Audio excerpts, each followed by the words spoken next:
Teman-teman sekalian yang dirahmati Allah Subhanahu wa taala, yang semoga selalu dijaga hatinya oleh Allah Subhanahu wa taala agar selalu thiqah billah, agar selalu percaya dan yakin kepada Allah Subhanahu wa taala. Karena kelemahan kita itu berawal saat kita mulai meragukan Allah.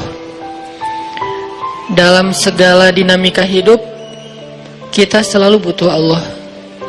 Kita butuh Allah ketika Allah kasih kita ujian. Bahkan tetap kita butuh Allah ketika Allah kasih kita nikmat. Kalau kita butuh Allah saat diuji, agar kesabaran kita terjaga. Karena orang yang tidak ditemani atau dibersamai oleh Allah Subhanahu wa taala ketika dia sedang diuji, maka dia akan mudah untuk berkeluh kesah, bahkan berputus asa.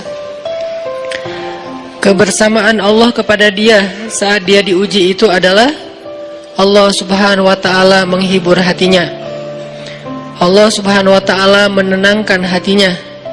Allah Subhanahu wa taala menghidupkan hatinya dengan nikmat iman. Ala bidzikrillahi tatmainnul qulub. Innamal mu'minun idza dzukirallah wajilat qulubuhum. Bukankah dengan mengingat Allah hati menjadi tenang? Dan orang yang beriman apabila diingatkan dengan nama Allah, disebut nama Allah, maka hatinya akan bergetar. Ini bentuk Allah membersamai hambanya ketika dia dalam keadaan diuji. Allah menghiburnya dengan kalimat, alam yajidka yatiman fa'awa wa wajadaka dhallan fahada wa wajadaka ailan fa'aghna. Allah menghiburnya dengan kalimat, inna a'tainakal kautsar. Allah menghiburnya dengan kalimat, kalla saya'lamun summa kalla saya'lamun. Allah menghiburnya dengan kalimat, la tahzan innallaha ma'ana. Ini adalah ketika Allah membersamai seorang hamba saat dia dalam keadaan diuji.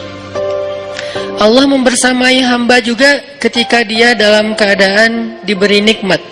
Karena tanpa itu, maka seseorang akan jatuh justru kepada dosa-dosa karena dia mendapatkan banyak kenikmatan hidup. Kalau Allah Subhanahu wa taala tidak menjaga dia saat dia diberi nikmat, maka nikmat itu justru menjadi jalan bagi dia untuk terjerumus kepada banyak dosa. Justru nikmat itulah yang menjadi penghalang bagi dia untuk mengingat Allah. Karena dia sibuk menikmati hidupnya, akhirnya dia terhalang dari mengingat Allah tepat waktu. Sibuk menikmati hidupnya, terhalang dari Allah untuk bangun tengah malam. Karena dia tidurnya larut. Kenapa tidur larut? Karena terlalu banyak yang harus dia nikmati sebelum tidur. Dia bisa makan-makan, dia bisa jalan-jalan, dia bisa ngopi, dia bisa ketemu teman, dia bisa belanja. Bahkan dia nunggu midnight sale untuk bisa menghabiskan nikmat yang Allah kasih kepada dia. Sehingga akhirnya tidurnya terlalu larut, lalu dia tidak bisa bangun untuk menghadap Allah, curhat kepada Allah. Hal yang selama ini dia lakukan justru ketika dia diuji oleh Allah. Ketika diuji oleh Allah, mudah bagi dia bangkit tengah malam, curhat, sujud panjang, menangis dalam doa.